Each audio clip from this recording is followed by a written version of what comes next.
And they said, oh, what do you have for lunch? And I said, supangeti.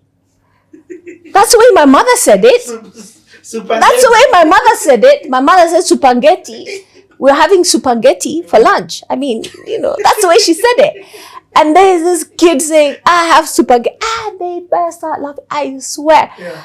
They burst out laughing. It's supangeti. What is supangeti? What is that? You're eating supangeti.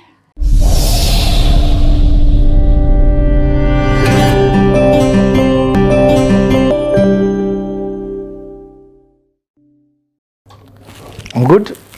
Okay, Patricia, CTO with Patricia, video 1. I'm excited. I'm super excited for this one. Let me tell you, the behind the scenes is already so fire. It is 9:30. We've been talking for like an hour and the conversation behind the scene has been so good. I'm so excited for you guys. I'm excited for myself even before us doing this CTA. Ladies and gentlemen, boys and girls, welcome to another session of the Playhouse. Excited to have each and every single one of you here with us. Happy New Year 2025, or depending on whenever you're watching this, just hope you're well and hope you're blessed. Let me tell you, I've made a commitment to myself that this year, stretch myself, a big goal, that this year I'm going to do 100 CTAs. And from this year, I mean from December 5th all the way until December 5th, 2025, that we're going to do 100 CTAs. This is our third one, and this one is going to be fire. I'm excited just for the conversation that we are going to have. We've got a powerhouse in the house today. Whew, excited for you. So let me not even waste any time. I wrote a bit of a bio. Her CV, Bongela CV, so long. Amazing, but even I don't want to read all of it. In fact, I can't read all of it. I'm just going to give you a tad bit of a snippet just to tease you and excite you. But I promise you, this is one that you need to watch. Share it with everybody. Don't be greedy. Share with the needy. Let's get straight into this. Now, let me read this as I wrote, or let me just say as I throw into ChatGPT and help me write. So this, Patricia Ithau is a visionary business leader and the Chief Executive Officer at WPP Scan Group, Africa's largest marketing and communication network. With over 25 years of leadership experience across marketing, FMCGs, and we'll be talking more about that so that you understand, telecommunications, and international development, Patricia drives culture-centric innovation and collaboration to solidify WPP Scan Group's position as a leader in Sub-Saharan Africa. So you can see already in the conversation that we're not just talking about the region of Kenya or East Africa. This is a Pan-African conversation that we're going to be having.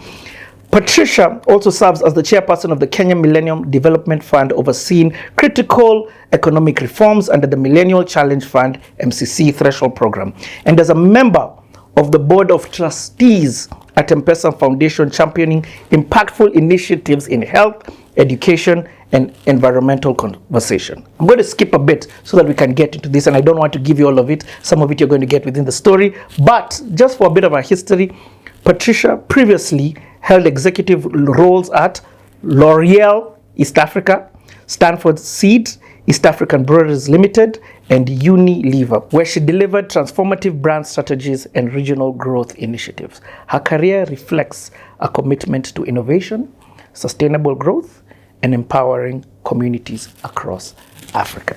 Then I'm going to do this the CTA way. Ladies and gentlemen, boys and girls, beyond just her career, she's also a wife. She's also a mother to two amazing girls. Put your hands together, and I've got Wamai and Aizo in the building with me for none other than Patricia Ithau. Welcome. Welcome, Patricia. Thank you. Can I please call you Patricia? Of course. Call me anything. In fact, my friends call me, I've got three spectrums of names. The former people call me Patricia. My family calls me Pati. And then, in fact, I've got a group of friends who sit down and say, when you're being nice and formal, or especially and you're playing bad golf, let me throw that in as well, then you're Pati. When you're Pati. When you're on a roll, doing the right things, playing good golf, having fun, then you're Trish. So Patricia, Pati, Trish. I love it. I'll do the Patricia. I could do the Pati, but I'll do the Patricia. So, the reason why I sort of did the intro in the beginning and sort of read your credentials is just so that people can understand the scope of work that you've done. And I didn't touch on everything, but I like removing all those titles and just starting from the beginning. Because when you were born, there were no titles. Right. This is such a free conversation that we're having. If you need to say something directly to people, they're on this camera with my main man, Izo, and I'll speak to that one. But me and you are having a conversation. Forget the even cameras. Right. Yeah. I only come prepared with one question. Yes. And that is, when were you born? Okay, when was I born? I was born actually 1966, 14th of January. Next week is my birthday. Ooh, happy birthday in advance. That. Yes, in advance. And yeah, that's when I was born. I've actually enjoyed my birthdays more in my adult life. Yeah. Because, you know, when you have a birthday, middle of January, in our African context, what it means. December, people have had shireh, everything's finished. Then school fees has come. And then you're not even born at the end of January. You're born in the middle of January. So I never had a birthday. In fact, everybody used to pretend it didn't even happen at home. So now that I'm adult and I get gifts, I get things, I'm so excited. Yeah. In fact, I started myself as soon as I could. I start saying, you know me, this is my birthday. I'm going to do this for myself. Because I never had one when I was a child. Yeah. First of all, let me say, black don't crack. What? You're born when? I know, it is crazy. You should see when I'm going through immigration and then they look at it and then they look again and then they look at it and they're like, okay. And then they try and look around to make sure you haven't faked. Yes. Wow, you look amazing. Yeah, you look amazing. Thank you so much, wow. Richie. Okay. Yeah. So, 1966, where were you born? I was born in Kenya. Actually, I was born in Meru, believe it. I'm a Meru girl, very much a Meru girl. My parents moved then from Meru very soon after I was born. Then we went to Mombasa. And I spent my first young years, I must say, in Mombasa. I even started school at Loreto Convent, Mombasa. And and then I think at the age of 8 or 9, we then moved to Nairobi. Okay. Yes. So the pace of CTA is so most it gets confusing at times. Yes. But we'll flow. Yeah. So you're born in Meru. How long are you in Meru at this time? I was young. I think So I left when I was three years. Okay. Yeah, very young. Yeah. And what number in the family are you? I'm second. Oh, you're second. Yeah, I've got an older brother. And how many are you after you? And then after me, I've got another brother, a sister, and another brother. Okay. So for many years, we were 4 because we were my older brother, me, the brother after me, and then the sister. And then after many, many, many years, actually when I was 14, my mother decided she did the thing that everybody does. She said, no, I want another one. And, you know, this is my younger brother, who's lovely and favorite of mine all time. Andrew was born. And when he was born, yes, cute, lovely, coochie. But, you know, I was 14. That's the time you want to go out. Yep. And then, you know, traditional African mothers. Take You care. want to go to the movies. Where do you think you're going and your brother needs? And I'm like, hold up. This is not my child. It is yours. You can imagine the responses you'd get to some of those. So he was born much. In many ways, he's significantly younger than I get am. it. Yeah. I mean, I get that because the same thing with Yeah. me. I've got a brother who's, I'll almost say 20 years younger. Exactly. So I get the full understanding. Yes. So, tell me, we're still in this Meru time. What are your parents doing? My father was with the council. My mother worked for the bank, actually. She worked for Barclays. I think she was a council and then she worked for Barclays. And then because he then got a job with the housing finance at the time, then his first opportunity was to go and be the branch manager up in Mombasa, housing finance in Mombasa. Okay. And that probably was the best time of our lives. You know, when you're young living in Mombasa, you can imagine, Yes. you know, The kids version of sherehe. Coast Raha and all that didn't start in recent times. That's the way it was. So, so we're in Mombasa, fantastic, beach life, barefoot. They built a house in Nyali. Wow. So it was really, really nice, you know, beach life, typical beach life, sun, sand. Yeah, it was a very, very good time. Wow, Yeah. So it was when we had to go back to Nairobi, the big city. It was quite something, because you know you're just moving to something a lot more formal from being in a life that was a lot more easy, a And how was home? What's home like? Tell me a little bit about the nuclear family. Our nuclear family, very interesting. I always tell people I am very blessed in that two things. I'll talk to two things. Firstly, we grew up in a family where there was no boys, there was no girls. I mean, in many ways. At least my parents, if you look at the overall, that's the way they believed it. So we all had equal chores. Okay. My brothers are very good cooks, by the way. All of them, without exception. They're very, very good cooks. So we all cooked, we all had chores, we all had them divided equally. And the one thing I'll tell you I hated until today, I hate is washing clothes. I can't believe it. The day the washing machine was introduced, yay! But you know, one of the chores, and I'm like, oh my goodness. So we used to do this thing of putting everything in the bathtub and then you step on them. That's the way we used to wash. That's the one chore as kids we could do together. You put them all in the bathtub, put your Omo in there and whatever else, and you just stamp on them. Hated that chore. So it was very equal from that perspective. But I think the other thing I'll say is that I also had a father who really believed, when I reflect on it now, who really believed in me in many ways. And I hate to be immodest, but I'll be modest. I mean, I was not a dumb child.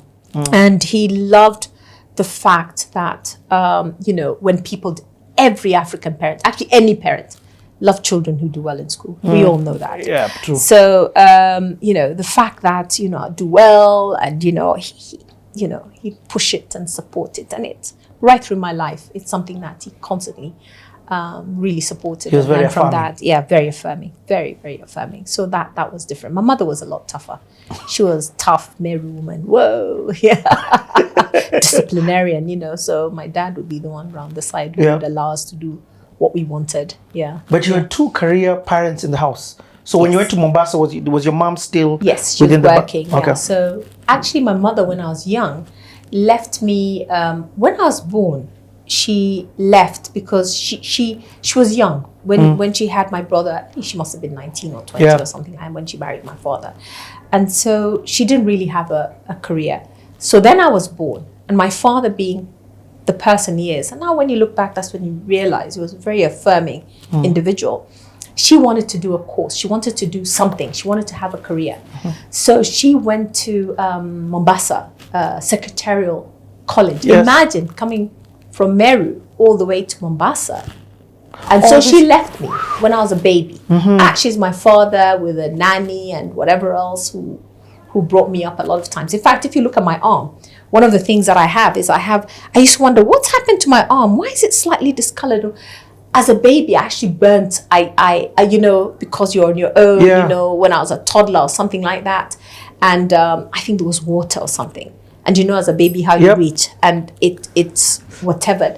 And they always say that they couldn't tell my mother when she came, because then she would not have gone back to school, because she'd be like, I've left this baby and, well, what are you guys doing? I've just left a baby and I come back, she's burnt, And so he was, from that perspective, very affirming. Your dad was woke. Properly. Yeah, he was woke. My father was cool. He was a very cool dude, man.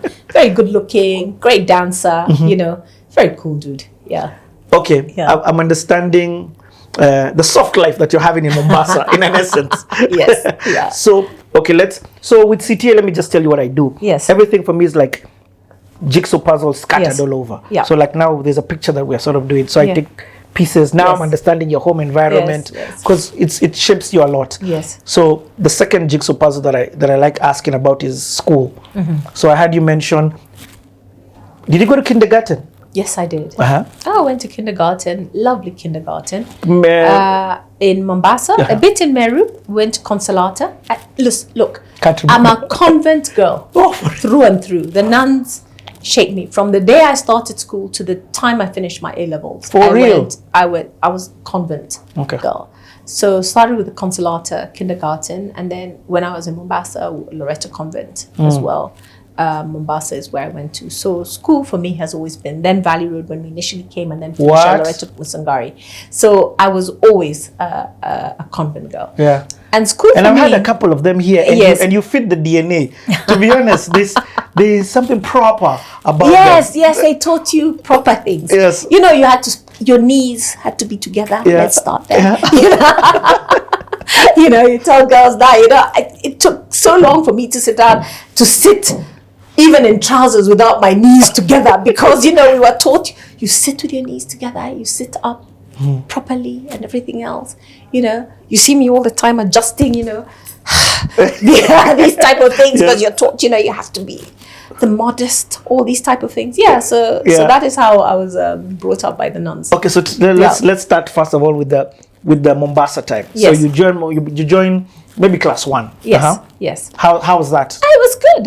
It was lots of fun. We wore these lovely white dresses with a little red belt. Yeah. It was very, very cool.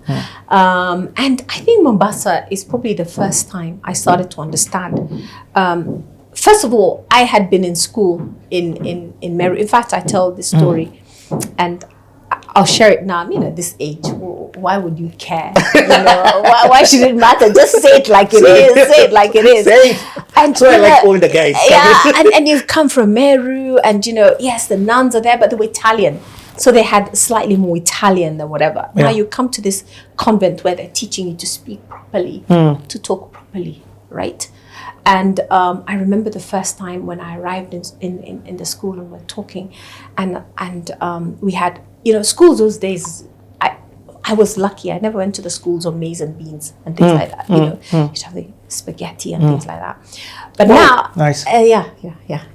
I get it. You get it. I get it. Soft like this. I get it. And it's so funny. There's this chick from there who's come in, and I was in the playground, met these two other girls, were friends, were going to be their friends, and you know, you're talking. It's funny how memories, I must have been 6 or 5 or something like that. And they said, "Oh, what do you have for lunch?" And I said, "Supangeti." That's the way my mother said it. That's the way my mother said it. My mother said supangeti. We're having supangeti for lunch. I mean, you know, that's the way she said it. And there's this kid saying, "I have supangeti." And they burst out laughing. I swear. Yeah. They burst out laughing. It's supangeti. What is supangeti? What is that? You're eating supangeti. And I think till today, I remember never again, if I speak a language, I will speak it properly. Yep. So I'll be sitting listening when we're taught. Fairy E. Yes. You know, there are words, if it's main, this is way. When, you know, I was not taught this sort of whatever, it's A, E, O, U. And then capital letters and everything. And from that time, I said, you know what? Elocution for me is very, very important. Never again is someone going to be laughing For about real? supangeti.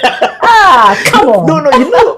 Okay, what you said there is so powerful. Because when I hear you speak, in fact, in my head, I was like, hey, did she go to like... No. Was she like, I lived abroad for in the younger years? No. But you know, we were taught that. So there are 2 things you could have done. You could have ignored it.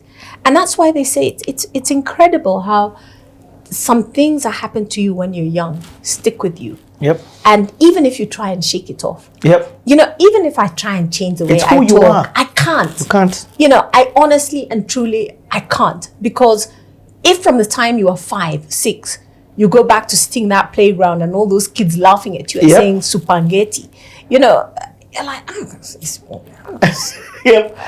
going to say that. It's like when people say cape for cap. Yep. And, you know, in school we're told cap, apple, not April, apple, you know? And you know, those things kind of stick with you. Yeah, Abel, Abel, you know. It's those things that stick with you. And so through life, you listen, and you continue, and you tell yourself.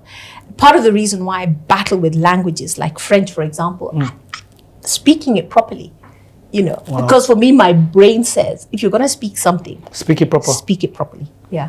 It's funny that you say that. There's a child who once flew in from abroad. I'll never forget this. And maybe he's about 6 years old and went to Braeside. Yeah. And he came with the full accent. And of course, all the kids are like, whoa, yeah. So they're dissing him. Yeah. Do you know within a week, he had completely lost the British accent. Really? And adjusted. Yes, because of that thing, of the wow and so kids dissing him. Yeah. So I'm hearing with you the way you speak started changing from that Supangeti moment. Yeah, Supangeti. I was like, and I'd listened before, but it didn't, because it's your first week. Yeah. And all these kids are speaking fresh from Meru. Wow. So it's those things that you realize you really change. they affect you, and even if you try and change it much later, it becomes very, very difficult. It's who you are. Okay. Yeah, it's like Meru, for example. Yep. I didn't learn Meru until very late, and I tell people the reason I learned Meru, again psychologically, I was very clear. If I'm going to speak a language, I'm going to speak it properly. Now again, here's the thing: people don't expect you, because of the way you speak, to speak Meru properly. But I speak Meru fluently and very well. And I'll tell you how I learned it. Again, the same conversation where this is different. That's why they say people influence a lot of things. We used to stay with a lot of relatives. They'd come, they'd stay with you, they're there. Because your house was your home in those days. If you're this, people come, their vacation is coming to your house. Yes. We're on vacation, we're coming to stay with you. Now you've got all these cousins and relatives that come and stay with you. And then they spend their time talking in Meru. And half the time they're talking about you. And they're, dissing you, and then after a while you start picking things. You're like, they look at you and then they're giggling and then they go, those type of things, And you're like, so those expressions you start to pick. You're like, is that what they're saying? So I learned Meru like that because I knew. And for a long time, nobody knew, because I wouldn't talk it until I knew I could speak it properly. And then one time, maybe when I was 11 or 12 or something, somebody saying something, and I was so annoyed with them, and I responded in Meru and I said, "Do you realize you're staying with us and you're talking about us like that?" They nearly died. Wow. Because all along they're like, "Be quiet. This one doesn't get it. This one doesn't speak Meru." In their head they did. So in their head, they're replaying all the things they've been saying. You mean?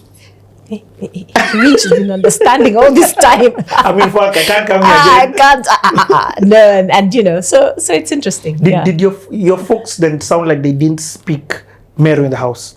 They did, but they spoke spoke to us in English as well. Yes, okay. And again, this is another thing you realize about post-colonial parents.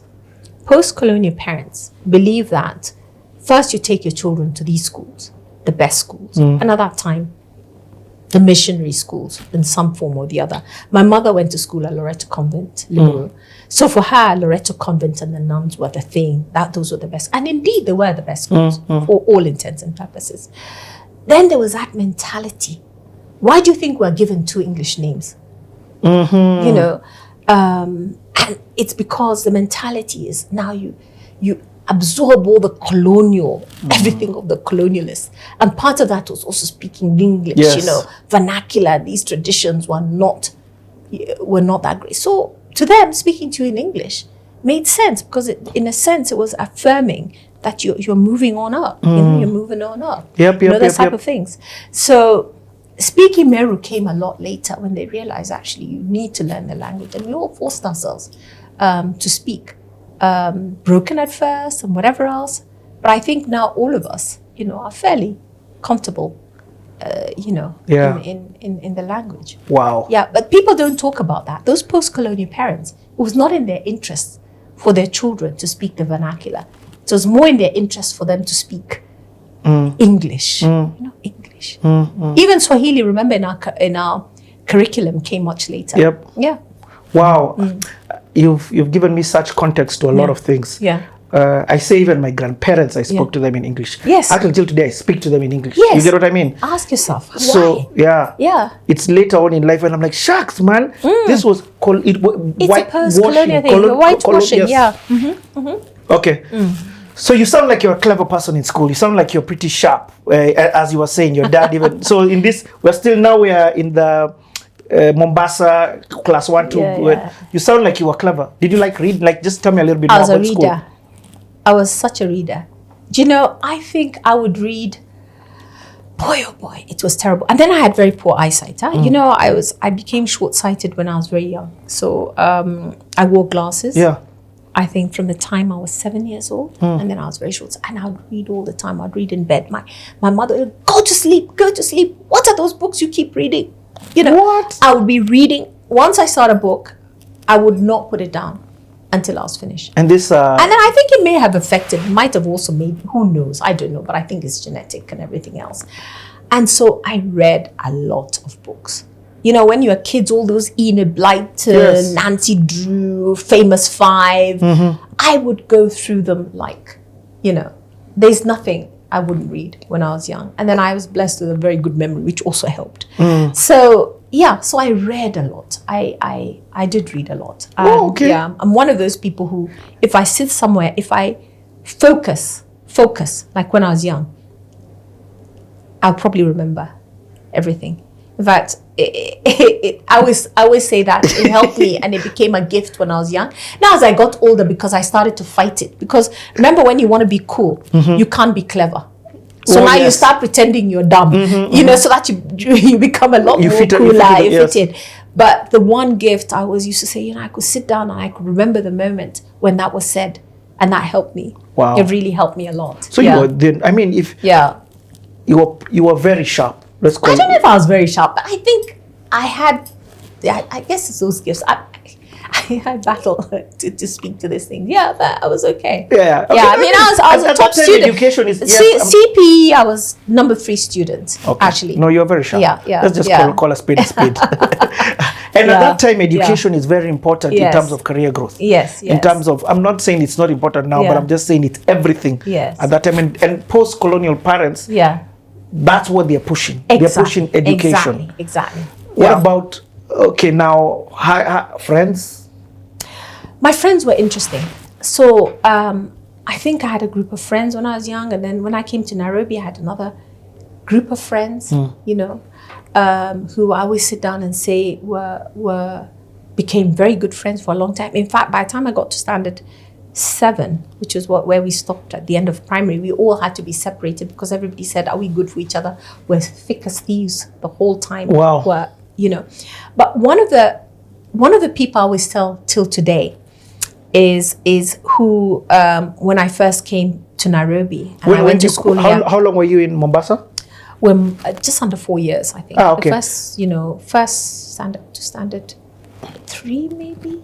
I think. I think that's when I was. And yeah. then what makes you transition then to Nairobi? Because my father now was transferred back to Nairobi, so we moved to Nairobi. And where in after Nairobi do you move to? So when we moved to Nairobi, we lived in Kilimani, just off Olodume. Yes. Olodume Yeah. Road. Before Yes. the road was. Yeah, before the road. Lovely house. And till today, I wonder, my mother was crazy. It was a beautiful house. We loved it. Beautiful bungalow. Loved it. We used to go across the river there to go Yeah. across. You know, you go down that river. Yep. We used to walk across. It was a pipe. Yeah. Now there's nothing, by the way. Yeah. It's all built There's up. the You roads. go The a roads. pipe and then you join to Arwing's I Codec played on and that whatever thing. else. And then we used to be allowed to walk to Adams.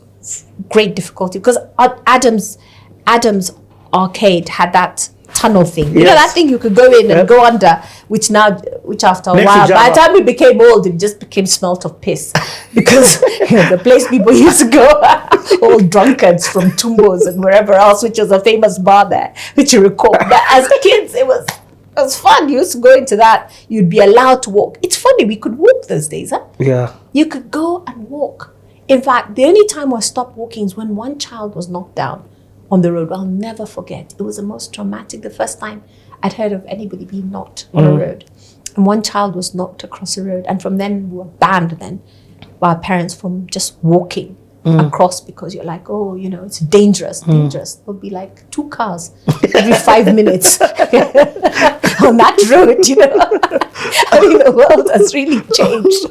Wow. Yeah. So then my mother felt this house too big. We need to move to some place. And then that's the time when estates, these so-called estates started coming up. And my father, having worked at housing finance, they used to develop all those things. Yes, they did. So he's like, oh, now there's this estate called Gay up in Langata. So that's where we need to move to because estates are the thing. You know, it's funny how things change, how the Wow. world evolves. So then we moved there. right? And it was different because now you're in a community, whatever. So we stayed there for another, I can't remember, I'm trying to think how many years. It wasn't as long. Okay. And then now we moved now to Loresho. Because then again, another development, part of, him being housing finance, the new Loresho when it was developed. Okay. Yeah, and then we moved there. Yeah. So, yeah. Hey, first of all, I'm jazzed about the intertwining of childhoods with yours and mine in different generations. Yes, in different generations, yeah. I know that Oloduma place insanely. I had friends who lived up there and played there. But when you come to Nairobi, do you you go to school? I heard you say first to Valley Road. So you go to Loreto. So I go to Loreto. I was Loreto right through. So I stayed at Loreto, was in Loreto, finished my O-levels there, then went to O-levels means CPE. No. You guys, your education system is incredible. So primary was up until standard 7. Yes. Right? Then you did O-level, which is another 4 years. And then that you got what you called an O-level certificate. And then you did another 2 years. A-levels. Which was called the A-levels. Okay, so makes sense. Those, yeah. When do you finish, first of all, your CPE? What year? You want me to remember those things? Okay. It's the 70s? Yes, 70s. Okay. Yeah. Then now you go into... I go into O-levels. Okay. And then I finished in 84, my A-levels. But then A-levels is Musongari. Yes. I want to hear about schooling now because I've understood Mombasa. I want to hear the schooling in Nairobi. So my Nairobi, I think let me talk about primary because primary was where I think I started to figure. First of all, the one thing I hated, I started, and I understand it so much now when you study children and things like that. This thing called nerds. In my time, it was called SWATs.